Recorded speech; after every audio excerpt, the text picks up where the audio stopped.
Assalamualaikum warahmatullahi wabarakatuh. Pada kesempatan kali ini kita akan membahas tentang penciptaan Nabi Adam, sosok manusia pertama menurut kepercayaan agama Islam.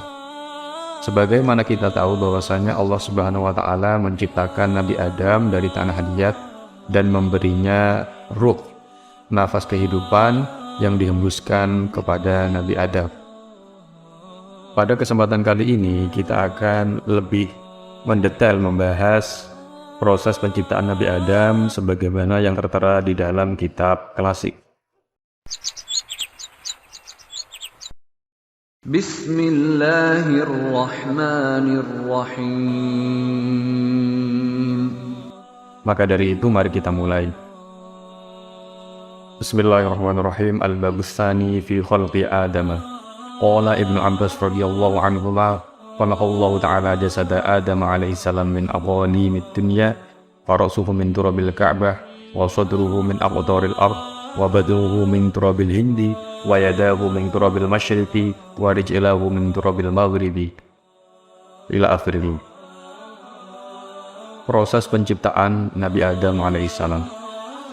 Imam Ibnu Abbas radhiyallahu anhu mengatakan, Allah menciptakan jasad Adam dari beberapa bagian bumi, yaitu kepalanya berasal dari tanah Ka'bah, dadanya berasal dari beberapa bagian bumi, punggungnya dan perutnya berasal dari tanah India, kedua tangannya berasal dari tanah Masyriq, bagian timur, kedua kakinya berasal dari tanah Maghrib, yakni bagian barat.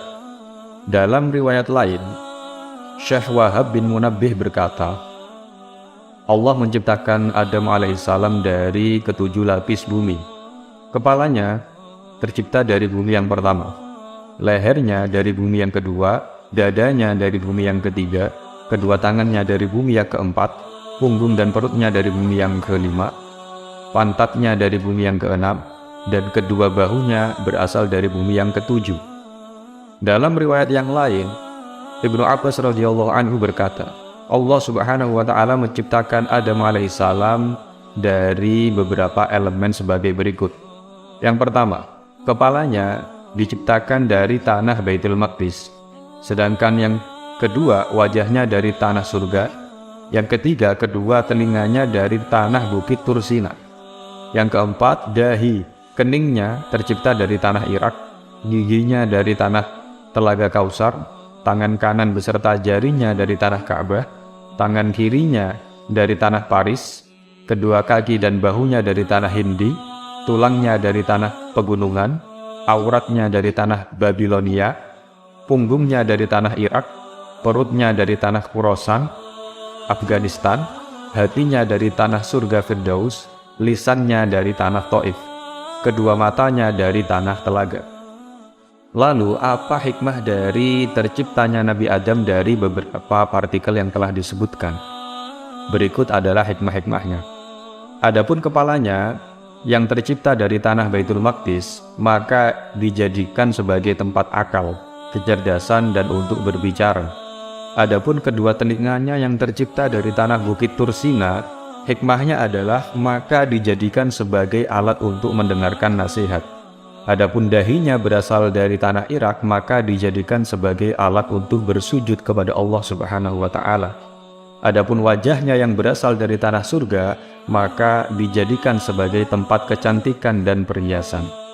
Adapun giginya yang berasal dari Telaga Kausar, maka dijadikan sebagai tempat yang manis-manis, artinya menjadi tempat kenikmatan. Adapun tangan kanannya yang tercipta dari tanah Ka'bah, hikmahnya adalah maka dijadikan sebagai tempat barokah, maunah, pertolongan, penghidupan dan kedermawanan. Adapun tangan kirinya yang berasal dari tanah Paris, maka dijadikan sebagai alat untuk bersuci dan istinja. Adapun perutnya berasal dari tanah Khurasan, maka dijadikan sebagai tempat lapar dan lesu. Adapun auratnya berasal dari tanah Babilon, maka dijadikan sebagai tempatnya syahwat, berkhianat dan berdusta. Adapun tulangnya yang berasal dari tanah pegunungan, maka dijadikan sebagai tempat yang keras. Adapun hatinya berasal dari tanah surga Firdaus, maka dijadikan sebagai tempatnya keimanan. Adapun lisannya yang berasal dari tanah Taif, maka dijadikan sebagai tempat bersaksi tawadhu, dan untuk berdoa kepada Allah Subhanahu wa Ta'ala.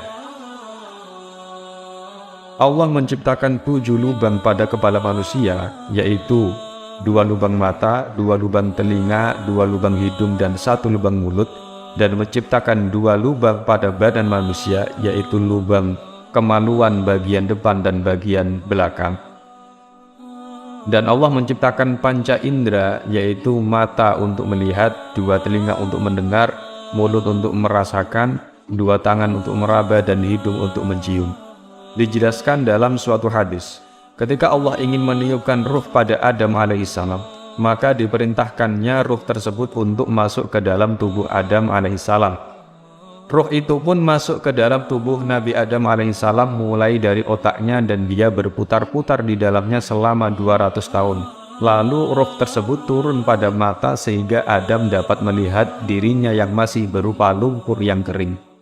Dan ketika ruh sampai di telinganya, maka terdengarlah malaikat membaca tasbih. Kemudian ruh itu turun ke hidung, maka Adam pun bersin. Dan setelah selesai bersin, ruh itu turun ke mulut, lidah, dan telinganya. Maka Allah ajarkan untuk berkata, Alhamdulillah, segala puji bagi Allah. Dan Allah pun menjawab, Yarhamuka Rabbuka ya Adam, Tuhanmu merahmatimu hai Adam. Kemudian ruh itu turun lagi ke dadanya, maka Adam mencoba untuk berdiri tetapi tidak mampu. Allah pun berfirman, Wa kanal insanu ajula, manusia itu sangat tergesa-gesa. Dan ketika ruh sampai pada perut, Adam merasa lapar dan ingin makanan. Setelah itu, ruh itu pun menyebar ke seluruh jasad Adam, sehingga jadilah daging, darah, dan otot. Kemudian Allah memberikan pada Adam pakaian dari kuku yang setiap hari bertambah kebagusan dan kecantikannya.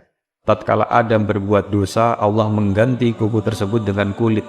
Tapi masih ada sedikit yang tertinggal pada ujung jari untuk mengingatkan asal muasal kejadian Adam alaihissalam. Setelah itu Allah menyempurnakan kejadian Adam. Adam diberi ruh dan diberikan pakaian dari surga, dan Nur Muhammad bersinar pada wajahnya bagaikan bulan purnama. Lalu Adam diletakkan pada keranda dan diangkat oleh para malaikat, dan Allah Ta'ala berfirman, bawalah dia berputar mengelilingi langit, supaya dia mengetahui indahnya langit, dan apa saja yang ada di langit hingga bertambah keyakinannya. Para malaikat pun menjawab, Rabbana sami'na wa ata'na. Wahai Tuhan kami mendengar perintahmu dan kami patuh kepadamu. Para malaikat lalu membawa Adam mengelilingi langit selama kurang lebih 100 tahun. Allah lalu menciptakan kuda yang terbuat dari misik putih yang semerbak mewangi. Kuda tersebut dinamakan Maimun. Dia mempunyai 2 sayap yang terbuat dari intan dan marjan. Adam lalu menaiki kuda tersebut, sedang Jibril memegang kendalinya. Mikail berada di sebelah kanannya dan Israfil di sebelah kirinya. Mereka berputar-putar mengelilingi seluruh penjuru langit, dan Nabi Adam memberi salam kepada para malaikat, Assalamualaikum, semoga keselamatan bagi kalian. Dan para malaikat pun menjawab, Waalaikumsalam, semoga keselamatan juga bagimu. Lalu Allah Subhanahu wa Ta'ala berfirman, Wahai Adam, salam ini merupakan penghormatan kepadamu dan anak cucumu yang beriman sampai datangnya hari kiamat. Alhamdulillahirrabbilalamin. Demikianlah kisah penciptaan Nabi Adam, di mana kisah ini mengandung pelajaran moral yang sangat penting untuk kita renungkan. Allah Subhanahu wa Ta'ala menunjukkan bahwa manusia diciptakan dari tanah liat, sehingga tidak pantas dan tidak boleh untuk menyombongkan diri merasa lebih baik daripada orang lain, karena kita sama-sama berasal dari tanah liat. Sekian dari kami, apabila banyak kesalahan, mohon maaf yang sebesar-besarnya. Alhamdulillahirabbil alamin. Fala takunanna minal mumtarin. Assalamualaikum